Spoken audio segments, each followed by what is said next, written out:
भारत का geopolitical role इस election के बाद मल्टीफोल्ड बढ़ने वाला है, मल्टीफोल्ड, क्योंकि गवर्नमेंट की ओर से भी दिख रहा है बड़े बड़े चेंजेस के बारे में।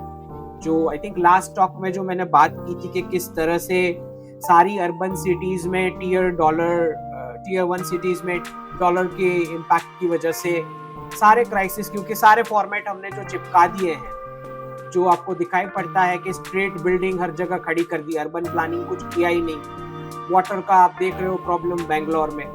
तो ये जो क्लियर आपको दिखता है कि टीयर 1 सिटीज में वेस्टर्न टेम्पलेट जो हमने कट कॉपी पेस्ट किया उसका नुकसान है। तो कल ही मैं देख रहा था संजीव सान्याल जी का आर्टिकल है इसके ऊपर, ये डीकोलोनाइज, ये पूरा बिल्डिंग कोड्स जो पुराना बनाया गया, तो हमारा पुराना कल्चरल आर्किटेक्चर एक एक सिटी का कैसा हुआ करता था, उसी पे उन्होंने बात की उस आर्टिकल में। तो ये वही डीकोलोनाइजेशन का प्रोसेस है जहाँ पे इंडेक्स की भी अब बात हो रही है। भारत खुद अपने डेमोक्रेसी वाले इंडेक्सेस निकालेगा, और मैंने तो कुछ नए इंडेक्सेस सजेस्ट किए हैं ट्विटर पे। मैंने बोला है कि multiple language learning disability index, melanin deficiency index, है ना, मेलेनिन डेफिशिएंसी। अच्छा, क्यों वो लोग जब आपको पीपल ऑफ कलर बुलाते हैं, तो आप भी तो मेलेनिन डेफिशिएंसी इंडेक्स निकाल सकते हो ना। तो पीपल ऑफ कलर हो भाई, हम लोग तो पीपल ऑफ कलर है ब्राउन कलर है तो हम जो है मेलेनिन डेफिशिएंसी इंडेक्स निकालेंगे, फिर हम निकालेंगे parents and children outsourcing index, फिर हम निकालेंगे एम्प्टी रूम्स इंडेक्स, राइट, फिर हम निकालेंगे स्पाउस टर्नओवर उनका हाईएस्ट निकलेगा, वो हर 7 साल में वाइफ चेंज करते हैं। तो ये सारे इंडेक्स हमें भी निकालने चाहिए अगर वो लोग हर बार निकालते रहते हैं, क्योंकि दुख इतना हो रहा है उनको। उनके सारे पोर्टल्स पे अगर आप देखोगे संजय जी क्लियर बोलते हैं कि इंडिया के साथ प्रॉब्लम ये है कि इंडिया के बारे में सोचता है, ये दे आर डिस्कसिंग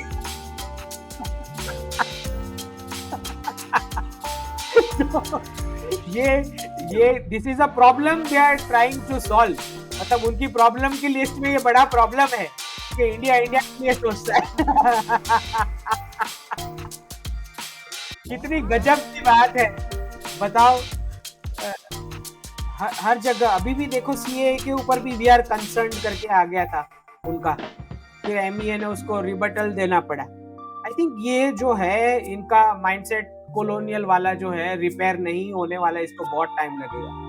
तो जब तक वो फाइनेंशियल मेल्टडाउन नहीं होगा ना, तब तक ये पुरानी आदतें जानी नहीं है सब हर जगह इंटरफियर करने की। तो अभी जो न्यूज आ रहा है नेपाल में भी इन्होंने मैसिव फंडिंग दे रखा है एथिज्म और कन्वर्जन करवाने में, वापस डॉलर छाप के वही चीज मिशनराइजेशन वाली। तो आई थिंक इसी वजह से डी डॉलराइजेशन इसीलिए इम्पोर्टेंट, क्योंकि जब तक डी डॉलराइजेशन नहीं होगा, ये लोग प्रिंटिंग मशीन में से छाप के मतलब हम ही खुद अपना फंडिंग कर रहे हैं, अपना डैमेज, राइट, एक तरह से। तो that is why de dollarization is a compulsion. तो मुझे लगता है कि इवेंचुअली जैसे व्लादिमीर पुतिन को भी सबको ही को समझ आ रहा है कि कितना नुकसान हो रहा है इस बात का। जापान में जैसे देखा आप, उन्होंने 17 साल बाद पहली बार नेगेटिव इंटरेस्ट रेट हटाया है, पहला एक्शन तो ले लिया है। अब बहुत जल्द जो हम मेन एक्शन का इंतजार कर रहे हैं, विच इज यूएस ट्रेजरी का जब डंपिंग होगा, तो that will begin the process of crisis. तो उसी का वेट है, और जब वो होगा तब आप देखोगे कि बहुत ज्यादा वेस्टर्न बैंकिंग सेक्टर में केओस होने वाला है। और मैं बता रहा हूँ, मुझे टाइमिंग नहीं पता है, लेकिन मैं इतना बता रहा हूँ कि जब ये क्राइसिस पीक पे होगा, तो वो लोग बैग्स भी एनआरआईज के चेक करेंगे, उसमें गोल्ड ले जाने नहीं देंगे, मैं बता रहा हूँ। बैग्स भी ओपन करके चेक किए जाएंगे, ठीक है। तो जो कोई भी हमें सुन रहा है, आप समझ लें कि वेस्ट में किस प्रकार की एक्शन आने वाली है जब ये क्राइसिस होगा। आपको ना पैसा ट्रांसफर करने दिया जाएगा, ना गोल्ड पास ऑन किया जाने देगा। तो be very alert about what is coming. अगर कोई नकार रहा है तो समझ ले कि कितना बड़ा केओस हो सकता है आपकी वेल्थ के ऊपर। दूसरा जो प्रेपरेटरी स्टेप्स तो दिख ही रहा है, सेबी ने जैसे स्मॉल और मिड कैप के ऊपर स्ट्रेस टेस्ट कंडक्ट करके बता दिया है कि सडन विड्रॉल्स आएंगे तो आपका कितना कैपेसिटी है मैनेज करने का, तो वो स्ट्रेस टेस्ट हो चुका है।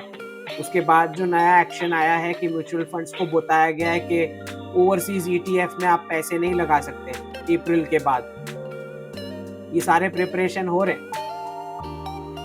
ठीक है। तो और अभी तक आपने देखा कि इतने प्रेशर के बावजूद गवर्नमेंट ने बिटकॉइन का ईटीएफ या बिटकॉइन अप्रूव नहीं किया है भारत के लिए। बहुत ज़्यादा प्रेशर है, मैं बता रहा हूँ, क्योंकि बड़े बड़े जो वेल्थ वाले जो हैं, पावर वाले, वो सब कोशिश कर रहे हैं कि भारतीय लोग भी ये जो पूरा डाउनफॉल होने वाला है, जिसमें से जीरोज गायब होने वाले हैं, वो कुछ जीरोज हमारे भी गायब हो जाएं, उसकी पूरी कोशिश करना चाहिए। हम भी इन्वॉल्व हो, थोड़ा सहभागी बने जीरोज गायब होने में। तो बहुत लकी है हम कि हमें इस प्रकार की लीडरशिप मिली है जो इतने पावरफुल ग्लोबल एक्टर्स को रोक के बैठे हैं वो।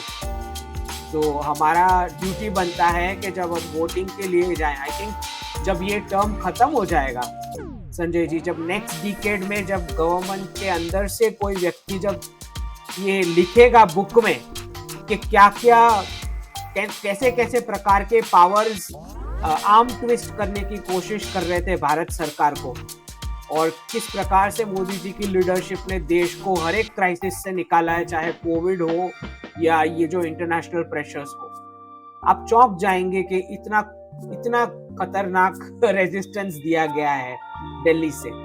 मानने में नहीं आएगी बात। अभी भी मुझे, मतलब आप अगर लिंक्डइन पे बड़े इन्वेस्टर ग्रुप्स जो फॉरेन के हैं उनसे बात करोगे तो आपको सीधा वही क्वेश्चन पूछेगा, why is India not approving bitcoin? सीधा वही पूछेगा।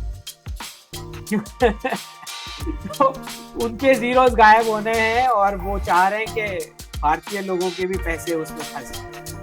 तो बहुत ही जबरदस्त नेतृत्व दिया है प्रधानमंत्री जी ने, मानना ही पड़ेगा। और क्योंकि अब ये एक ऐसी गवर्नमेंट जिसने 10 साल से जो परफॉर्मेंस दिया है करप्शन फ्री, आपको मानना पड़ेगा कि पूरा क्रेडिट जाता है फैमिली को, प्रधानमंत्री जी की फैमिली को, जिन्होंने बिल्कुल किनारा करके रखा है प्रधानमंत्री जी से। क्योंकि आप एक बात समझो कि कोई भी व्यक्ति कॉम्प्रोमाइज कब होता है? जब फैमिली रिलेशंस इन्वॉल्व होते हैं, राइट? थोड़ा इमोशनल अटैचमेंट तो हो ही जाता है।